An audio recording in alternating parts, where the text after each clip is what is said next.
Hello and welcome back. This is part 2 of how to add story and emotion to your work.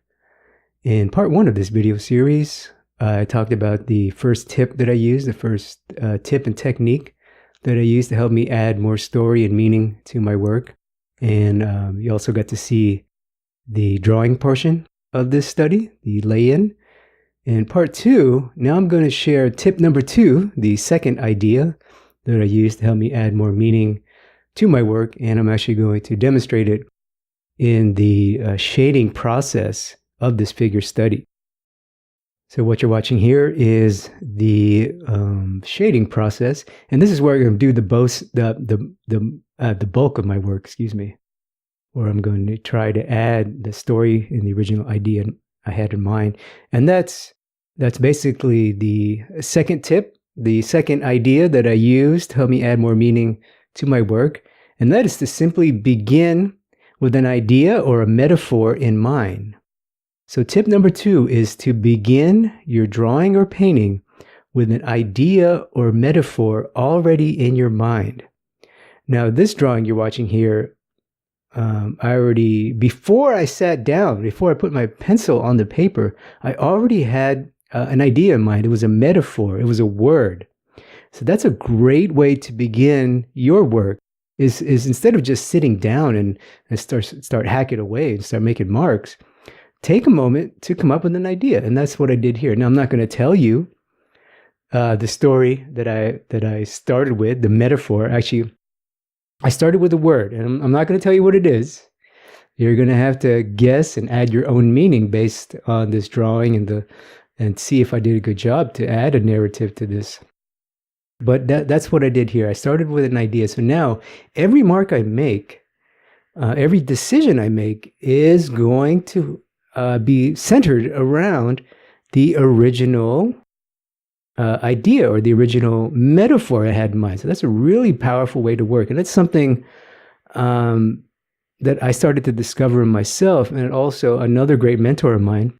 His name is Mark Westermo, one of the greatest figure drawing teachers in Southern California, and he was also a very successful illustrator. And that's something that he teaches his students, is that before they sit down to draw from the figure, from the model, he encourages them to start with the metaphor, and that's what I'm doing here. And one thing I like about working this way is that it allows me to make not only good decisions, but to be very clear with my decisions. Otherwise you're just merely copying. That's the whole point that we want to avoid here.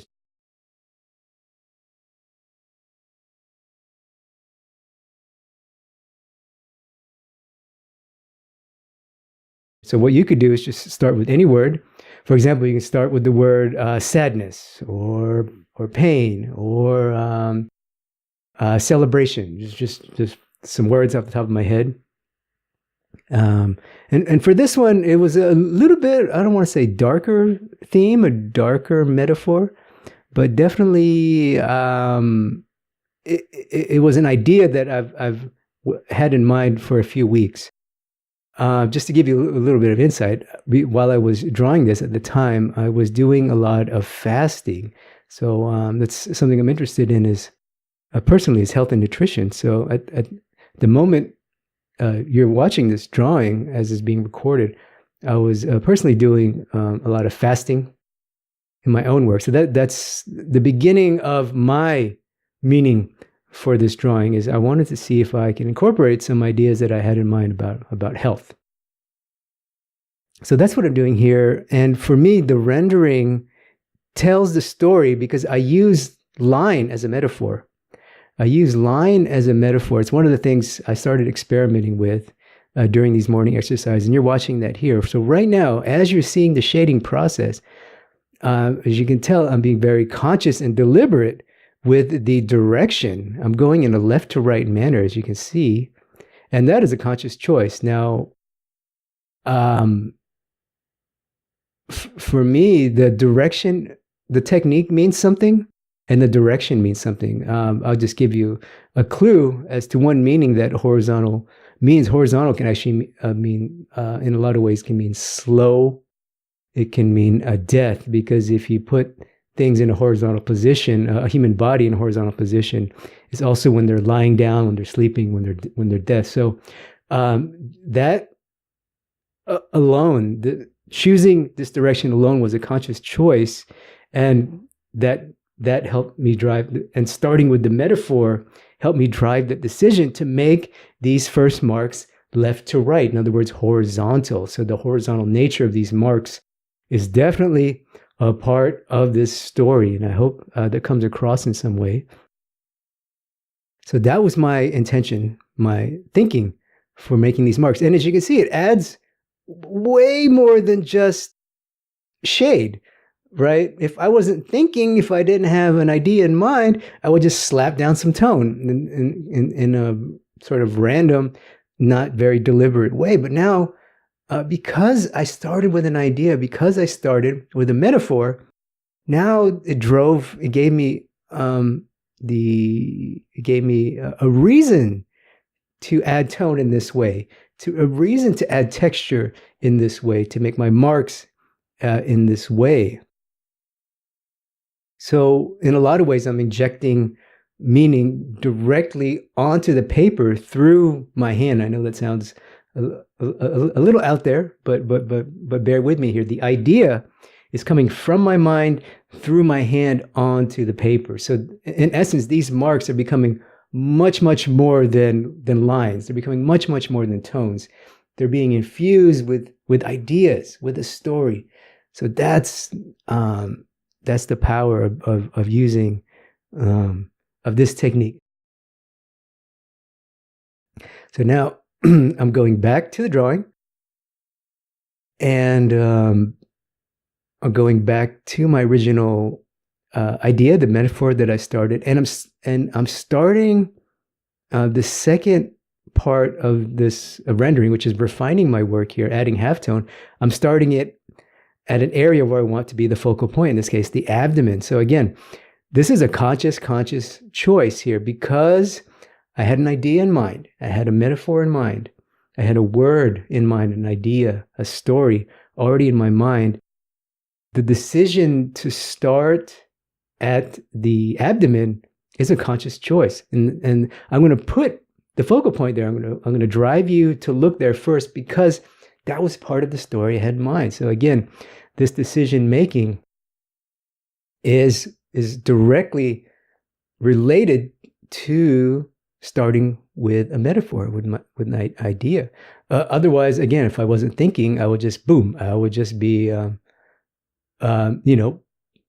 starting at some random place. But now this is a conscious choice, and again, this is helping infuse my drawing with an idea, with something greater than marks and tones, right? Because these decisions are conscious decisions. Now these marks have way more meaning to them. So, and really now I know exactly where to push the rendering, how much to push the rendering.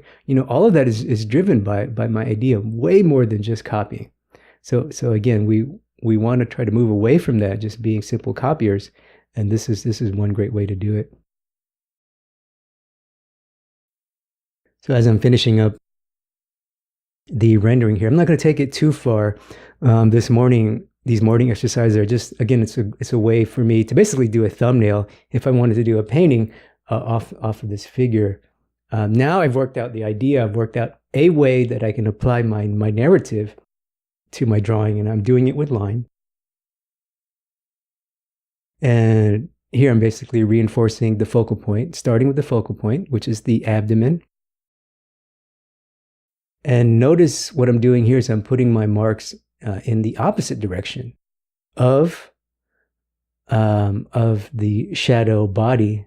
Remember, the shadow body, I filled that tone in left to right, horizontal. Now these marks, the halftones, are going in a mostly vertical. And again, that's a conscious choice. Number one, it's a contrasting mark. So it visually looks more interesting, but story-wise, narrative-wise, it definitely has meaning. This direction, this up and down, has a clear meaning. One one obvious meaning is that it's uplifting, going from the bottom up is sort of an uplifting idea. It's an uplifting message. So again, that subtle meaning is being infused in my work. I don't really have to do anything, but just that conscious choice of making my marks in a certain direction is implying all the meaning and depth behind that mark, up and down. Left to right has its own set of meaning, horizontal. Verticals have their own implied meaning, and that's what I'm taking advantage of here, is the implied meaning to vertical marks. And again, all a conscious choice. So as you can see, just by simply using line, marks, and direction, I'm starting to tell a story, and a story that's unique to me. It's unique to the moment. This drawing, this study is inspired by an idea I had in mind at the moment. It was inspired by events that were going through my life at the time of this drawing. So all of that is being infused. And it's really, really helping to push the drawing off the page in more than a visual way. And that's really what I'm after here. Now, it's a tiny little pencil drawing, but imagine if we can expand this, make it a big, let's say a big oil painting that's 5 foot tall, and you can add cool textures and marks and bold colors. Imagine what you can do there, add even more layer of depth. But as a study, as applying the principle, applying the simple idea of beginning with a metaphor, you can see it's transforming, it's transcending the paper in a lot of ways. And might be an exaggeration, but I feel it has. And now this subtle rendering, this erasing I'm doing here, again, it's a conscious choice. I'm putting a lot of effort and energy and rendering into the abdomen there. And I'm not putting that much into the head. So as you can see in the hand, normally these are the areas where you do want most of your rendering, right? The face, the hands. And I tell students that all the time. But not in this case. Not in this case. Not with what I'm trying to accomplish here, which is adding a narrative, adding an idea, adding some meaning, right? I'm definitely going beyond copying here. So that's what is so exciting about this process, is that it really helps me to make better decisions and just to make it more fun. So now, I'm accomplishing more than a study. I'm telling a story, really, basically. And of course, as I continue to refine my tones and my marks, I can continue to push the story and to make it a better drawing, make it more complete. Here, I'm basically trying to render, just making it. This is more of a technical thing you're seeing here, the actual rendering part, adding little bits of anatomy, but and you go back and forth. And again, to go back to part one, the original question was how to add more meaning to your work while being more technical. Now, the technical part, you have to come to the table with that, and that's what you're seeing here. Obviously, that helps. So now, what you just saw was that I started to render the anatomical detail of the neck, and that was a conscious choice to pull that out because it again adds to the story. That up and down idea, up and down vertical, adds to the story that I had in mind. And again, connecting it to the abdomen. Here I'm reinforcing the dark accent near the abdomen. So this is partly technical, making the drawing more complete, and partly a story and narrative here. So I'm basically just going to go through the rest of the study, and I'm using a 6B and a kneaded eraser here. So this is in graphite, by the way. Sorry, I should have mentioned that earlier.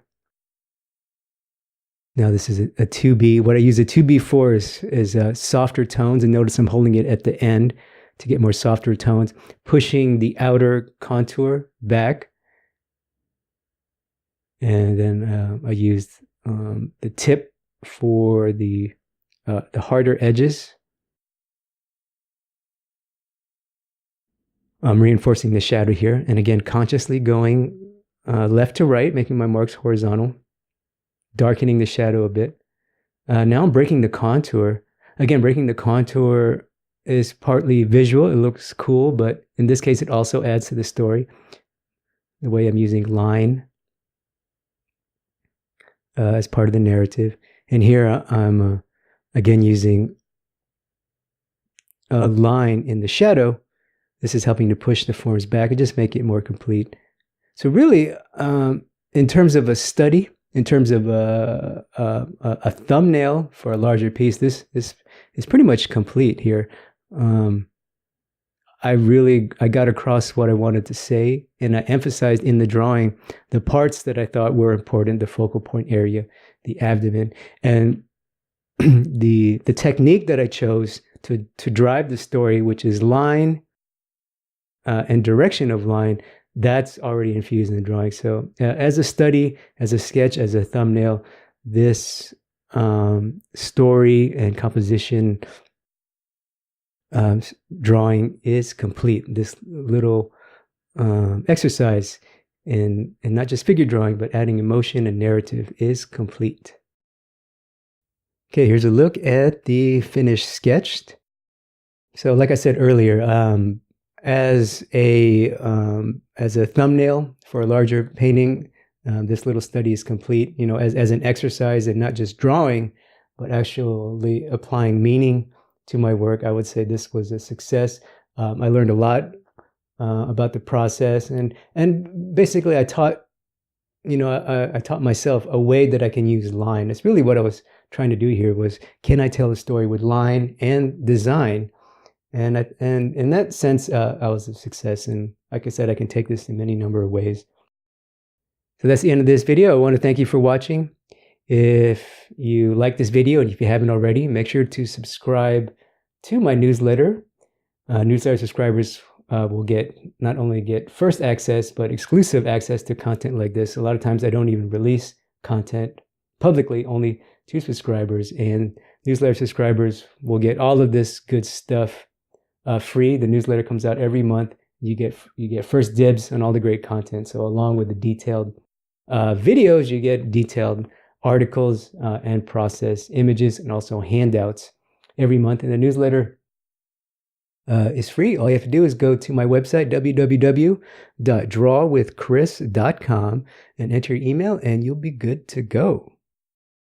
So that's it for part 2 of how to add story and meaning. In part 3, I'm going to talk about more ideas, and I'm going to go through another drawing to show you how I applied some of the tips and techniques to add more meaning to your work. So thank you for watching. Until next time, get out there, keep drawing, and build up that mileage. Bye for now.